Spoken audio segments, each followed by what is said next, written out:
Après avoir vécu longtemps en France pour les études et autres, Anzim est de retour aux Comores. Tout le monde se réjouit de son arrivée. Sans tarder, avec une longue discussion de ce qui se passe aux Comores et concernant la vie et au niveau du travail avec son oncle politicien, les choses se tournent mal. Car il lui a fait comprendre qu'actuellement les recrutements se font par politique mais pas par compétence. Certes, beaucoup de choses sont changées. Il y a la souffrance, il y a la peine. Donc, par conséquent, après avoir fini les discussions, Anzim regrette de son arrivée et il a fini par retourner en France d'où il a fait ses études. Pour Anzim, c'est regrettable parce qu'il pensait que c'était une bonne idée de retourner dans son pays, montrer ses capacités intellectuelles et ses compétences. Malheureusement, ce n'était pas le cas, car les choses tournaient mal. Ce film, intitulé La Girouette, est une triste réalité de ce qui se passe aux Comores depuis 1975 à nos jours. Et ça reste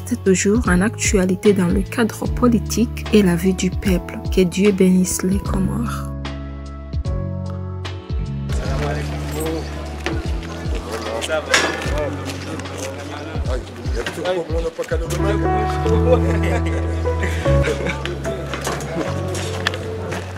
Mon fils, et c'est bien ça, de revenir au pays après le temps qui court.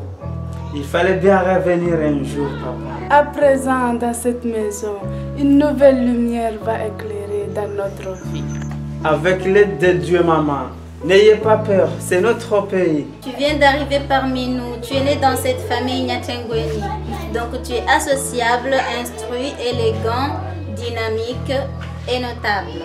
Que Dieu t'éloigne des mauvaises œuvres. Mais qu'est-ce qui se passe dans cette maison? Des choses bizarres, tonton. Constate-le toi-même.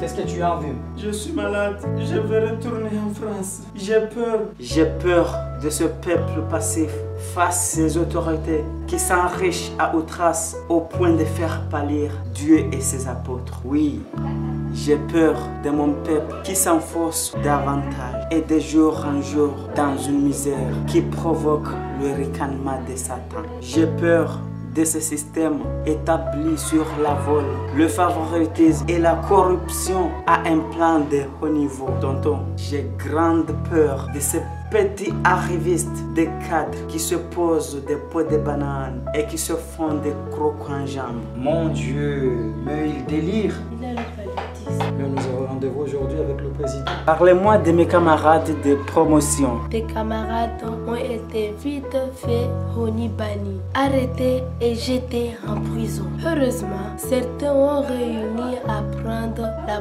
poudre d'escampette pour réfugier dans les pays voisins ou en France. Mais pourquoi donc? Poussés par la faim et la maladie. Tout régime s'agrippe au pouvoir et toute l'opposition cherche à le lui prendre. Et dans ce pays, les deux font les yeux doux à la France officielle. Alors, la France doit de temps en temps jouer à pile ou face.